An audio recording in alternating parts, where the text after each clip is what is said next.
United Democratic Party UDP hemme kasngi palai kala penbena ya ke kerteng jong iba Vivan JK Kenta kum u kertong ke parti na kabenta kani ke election MP Siteng Samoy kabala kmi lenti bakan salong shan hakani ke jingelang kabala long ha office trekam ke parti lawan bandan lang dabaro kinongilam jong ke parti na ki keleng ki constituency bat kumjuru ki MLA bat ki MDC Nele, dan akan dulu pada dia nele.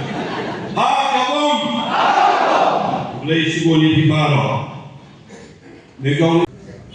Hari ni no price ni. Aku boleh di baro, boleh dalam kapal. Soalan ayah kacing keren. Naga yang juga. Ngasodai dalam kapal ya kapan. Keren kindia hakabede batang pendek.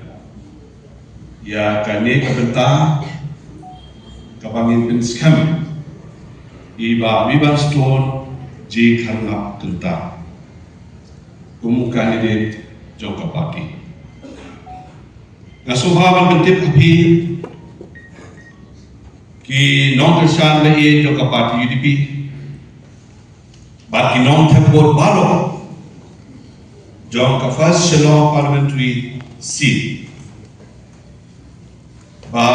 kum ka parti hadin kajing yatir kajing yatai kajing yakren kajing yasulok kajing ai jimut ba kajing yatela nila shim da kawe kalai ban penskem ya kajing long kurtong na ka parti UDP ya ka kerteng iba Vivan Stone J Kharngap Kenta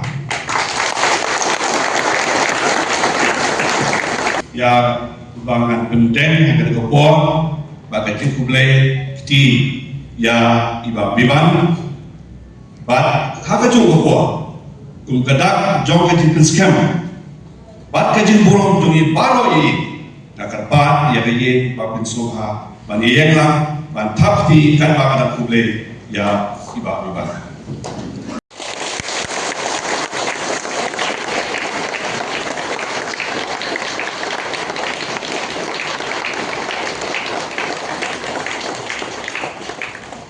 Kami ni kepo, sesisin, ipenskem, by Vivan Stone J Kharngap Kenta, uday official candidate jongka parti UDP. Kami ka vice president MP sa Lok Sabha